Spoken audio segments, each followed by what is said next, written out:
El tema del video de hoy es una enfermedad que se propaga por piojos y pulgas parásitas. Es una enfermedad que ha cobrado la vida de cientos de miles de personas.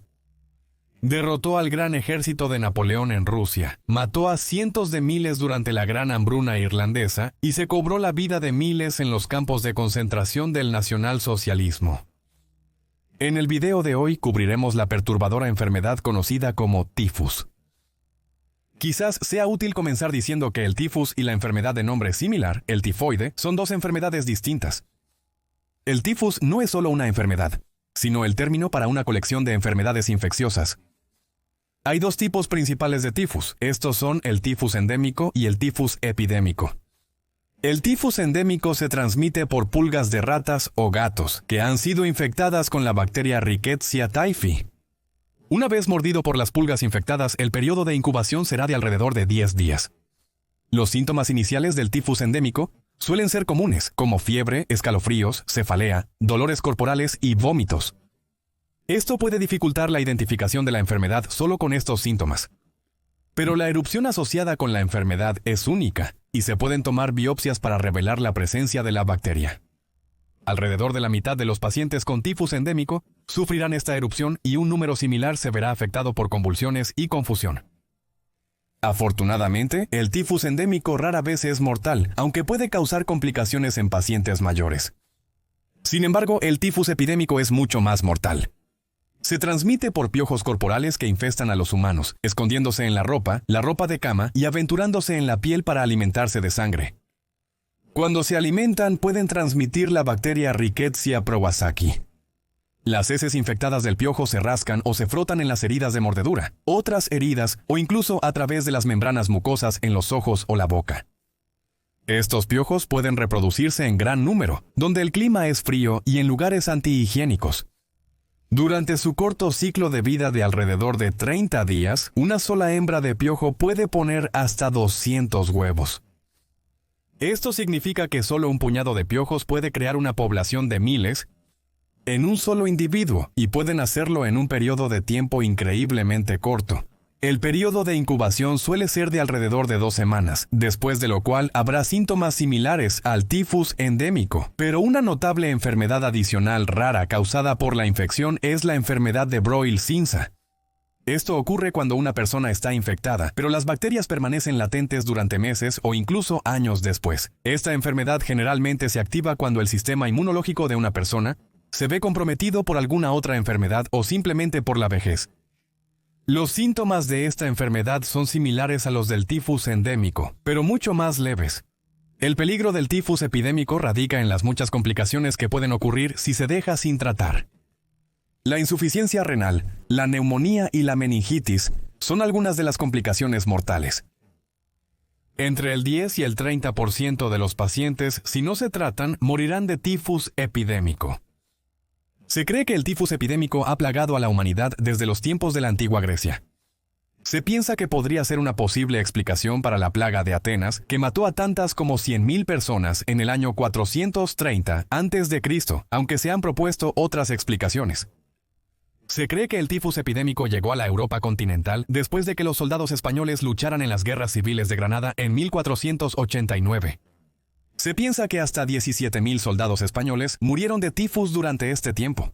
Desde España, la enfermedad se extendió a Italia y Francia, y luego a Europa del Norte. Varios médicos describen la enfermedad, señalando que es común en los campamentos militares. En el siglo XVI se entiende que la enfermedad llegó a las Américas a bordo de barcos españoles, aunque algunas evidencias sugieren que la enfermedad estaba presente en Sudamérica antes de esto. Se cree que hasta 2 millones de indígenas en México murieron a causa del tifus epidémico y otras enfermedades traídas de Europa, como la viruela, durante el siglo XVI. Esto no fue una anomalía. Existen relatos de casos devastadores de tifus epidémico, que se cobraron decenas o incluso cientos de miles de vidas. Durante el siglo XVIII en Gran Bretaña, al tifus se le dio el nombre de fiebre carcelaria, ya que se estima que el 25% de los prisioneros ingleses murieron a causa del tifus. El tifus diezmó a las tropas francesas durante la invasión napoleónica de Rusia. Hasta 220.000 soldados franceses murieron a causa de la enfermedad durante la invasión de Rusia. La política de tierra quemada de las fuerzas rusas obligó a las tropas francesas a dormir a menudo en el suelo húmedo, muy juntas. Esto proporcionó el ambiente perfecto para la reproducción de los piojos. Un relato de un sargento francés es el siguiente. Había dormido durante 1 hora cuando sentí un hormigueo insoportable por todo mi cuerpo, y para mi horror descubrí que estaba cubierto de parásitos.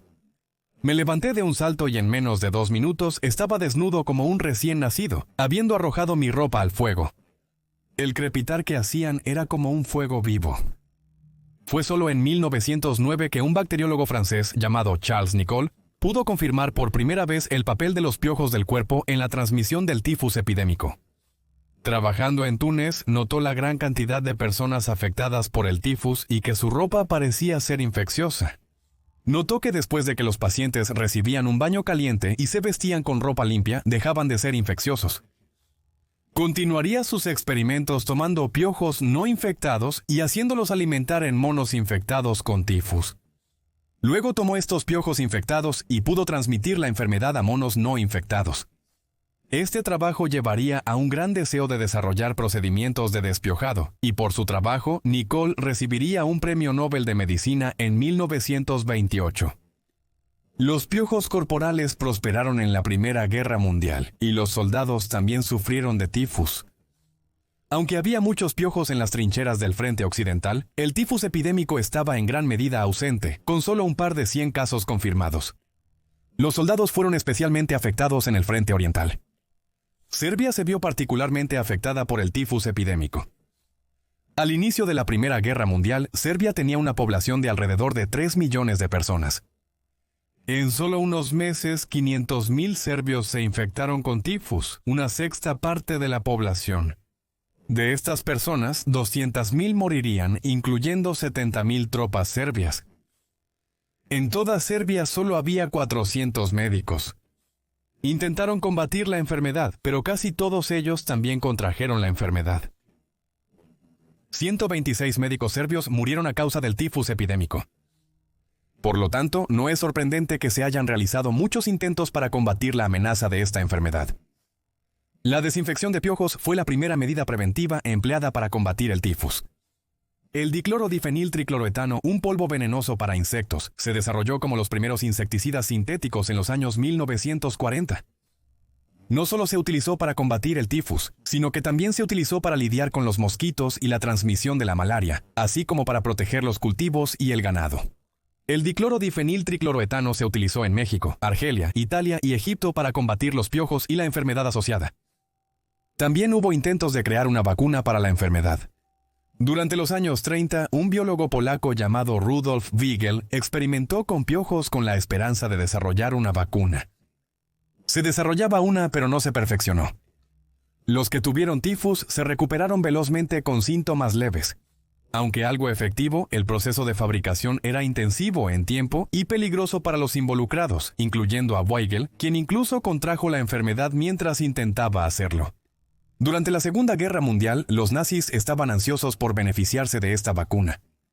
Permitieron que Weigel continuara su trabajo, a cambio de que suministrara a la Wehrmacht para su avance hacia el este, donde el tifus era rampante. Weigel, sin embargo, desafió valientemente a los nazis, proporcionándoles solo el tratamiento de vacuna ineficaz. Las verdaderas vacunas que estaba produciendo, en cambio, fueron introducidas de contrabando en los guetos judíos de Lwów y Varsovia, proporcionando más de 30.000 dosis a los necesitados. Además, empleó a un número de intelectuales judíos y polacos para ayudar con su trabajo, ocultando sus identidades a las autoridades nazis, quienes de lo contrario los habrían exterminado. Debido a las condiciones sórdidas y horrendas de los campos de concentración nazis, eran caldo de cultivo para los piojos infectados de tifus. Esto podría esperarse debido al gran número de personas viviendo en estrecha proximidad sin la debida higiene y cuidado. En algunos campos, la tasa de mortalidad para aquellos infectados con tifus era tan alta como el 66%. Pero los nazis también experimentarían con prisioneros con tifus. Los médicos nazis usaban a los internos para desarrollar sus propias vacunas contra el tifus, utilizando tanto a los internos que habían contraído la enfermedad en el campo como a aquellos infectados por la fuerza. Una vez que los campos fueron liberados, uno de los desafíos a los que se enfrentaron los aliados fue el tifus. Se establecieron lavanderías humanas donde los exprisioneros eran despiojados, lavados y se les daba ropa fresca a gran escala. Es difícil saber cuántos prisioneros murieron a causa del tifus epidémico debido a los registros destruidos y fabricados sobre la causa de la muerte, pero en Bergen-Belsen, un solo brote de tifus mató a alrededor de 17,000 personas, incluyendo a Anne Frank. Existe un material de video verdaderamente perturbador de las fosas comunes en Bergen-Belsen, miles de prisioneros que sucumbieron al tifus. Se cree que la cifra total de los que murieron de tifus en los campos es de alrededor de 200 a 300,000 personas. Hoy en día no se ofrece ninguna vacuna para el tifus, siendo la prevención el método preferido. A medida que mejora la higiene y con la capacidad de antibióticos efectivos, la mayoría de los casos hoy en día no son mortales. El peligro reside en condiciones antihigiénicas, sin acceso a ropa limpia o medicamentos, como entre personas desplazadas y refugiados. Hoy en día, la tasa de mortalidad por tifus es de alrededor de 1 en 5 millones de personas. Solo se han reportado unos pocos casos en Ruanda, Etiopía y Argelia, así como en algunas partes de América del Sur y Central. El tifus es un sombrío ejemplo de la importancia de la higiene y el tratamiento adecuado de las enfermedades. Puede verse como una historia de éxito, ya que una enfermedad que una vez se cobró cientos de miles de vidas ha sido prácticamente eliminada. Pero seguirá siendo una enfermedad perturbadora. Desde su transmisión por piojos parásitos, hasta su asociación con la guerra y los horrores de los campos de concentración.